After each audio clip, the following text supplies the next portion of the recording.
Olá, pessoal do sexto ano. Professor Fernando Rosário de Souza para fazer uma breve revisão para a AV2 de História. Lembrando que vocês devem estudar pelo livro, pelas anotações, pelo site, e esse vídeo é um complemento, um fechamento de ideias. Então vamos lá. Um dos pontos importantes é a Revolução Neolítica. Lembra que quando terminou o período Paleolítico e começou o Neolítico, da idade da pedra lascada para a idade da pedra polida, o ser humano aprendeu a fabricar o seu próprio alimento. Ele aprendeu a fazer agricultura e pecuária.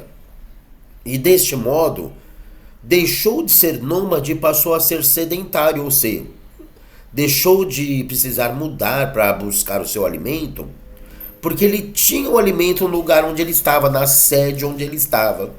Então, de nômade, passou a ter uma sede, sedentário. Isso é chamado de Revolução Neolítica.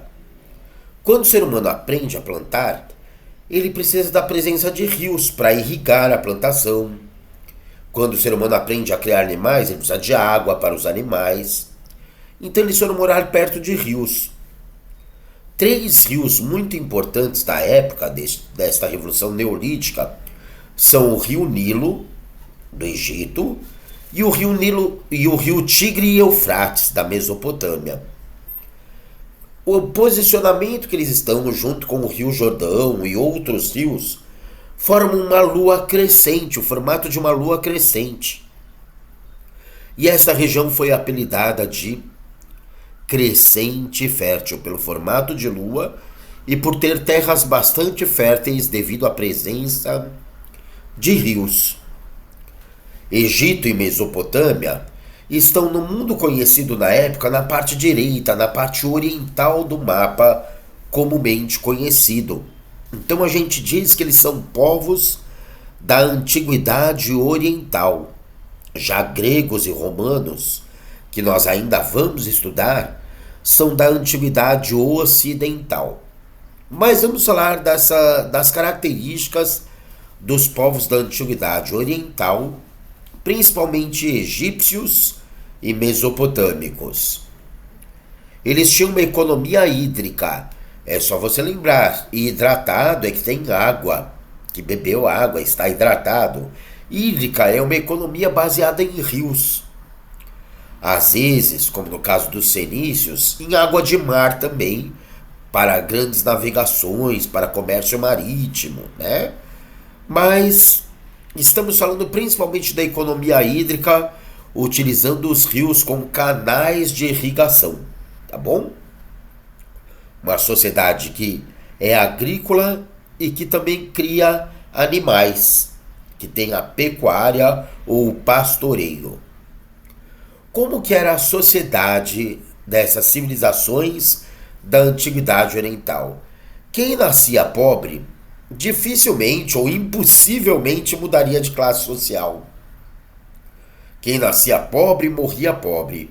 E quem nascia na família do faraó, na família dos grandes governantes, morria rico. Essa sociedade em que não há mobilidade social, de que quem é pobre continua pobre para sempre, quem é rico continua rico para sempre, do jeito que está, fica, é chamada de sociedade estamental. Uma sociedade sem mobilidade social.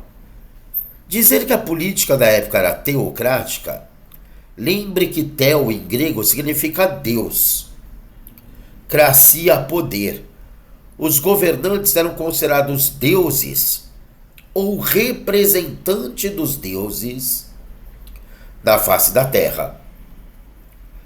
Acreditar que a religião era politeísta, lembra que poli é muito, muitos. Uma palavra polissílaba tem muitas sílabas.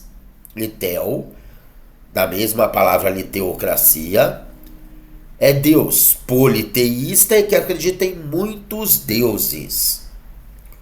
No caso da religião egípcia, vale uma curiosidade.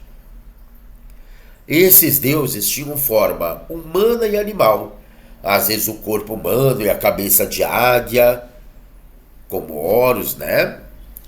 Quando os deuses têm forma humana e animal, a gente diz que é antropo, ser humano, zoo, animal, mórfica, que os deuses tinham forma humana e animal na crença deles.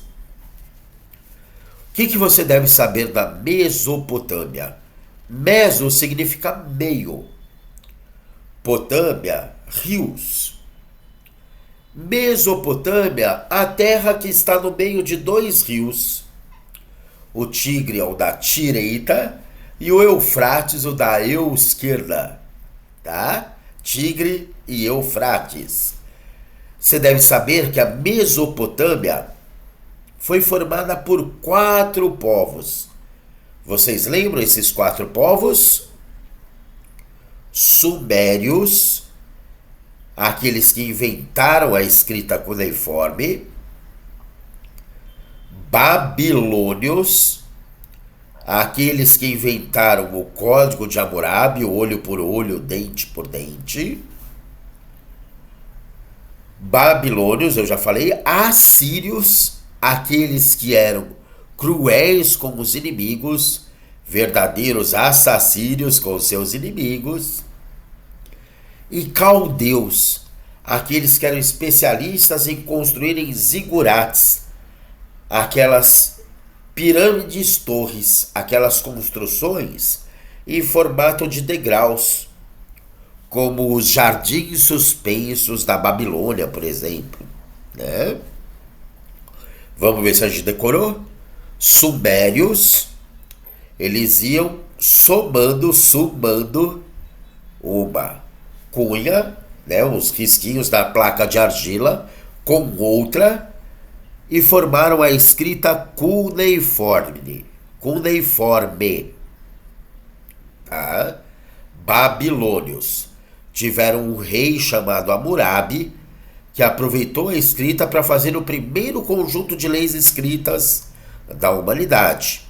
O Código de Hammurabi, olho por olho, dente por dente, baseado na vingança. Como que você faz para lembrar? Perdeu um dente, fica babando. Babilônios. Assírios eram cruéis com os inimigos. É só você lembrar que eles eram verdadeiros assassírios. E caldeus construíam torres bem altas, porque eles queriam ser caldeus. Lógico que não é isso, mas é só para memorizar. Para você lembrar que as torres chamam zigurates, é só você lembrar que elas fazem zigue-zague, zigue-zague. Tá? Escrita cuneiforme, escrita em placas de argila com formato de cunha. Tá? Primeira forma de escrita que se tem notícia. Uma escrita de traços simples, diferente da escrita egípcia. Os egípcios eles tinham 2 formas de escrita principal. Uma mais com símbolos diretos, que era a demótica. Só lembrar que demo é povo. Era uma escrita mais para fazer censo. Não era que o povo sabia ler e escrever, não. Ler e escrever era só para os nobres chamados escribas. Mas para coisas mais simples, contagem da população, contagem de impostos, era a escrita demótica. Já a escrita hieroglífica, hieróglifos, depende do sotaque da tradução, é a escrita sagrada. Era escrita para enfeitar paredes, túmulos, escrita hieróglifa. Os hieróglifos, escrita hieróglifica. Tá? Outra coisa que você precisa saber é sobre os escribas, a gente já falou. O Egito Antigo ele está no nordeste da África, protegido pelo deserto do Saara. Como que o deserto pode beneficiar um povo? Se para você invadir o povo você precisaria atravessar o deserto do Saara, o deserto do Saara traz uma grande proteção. Professor, mas como que era possível viver em meio ao deserto? Eles tinham o rio Nilo, que o Heródoto, um historiador grego, dizia que era um presente, o Egito era um presente do Nilo. Lógico que essa frase tem suas limitações, porque não é o rio que formou a civilização, é a civilização que utilizou o rio, mas não deixa de ser um presente da natureza, sim.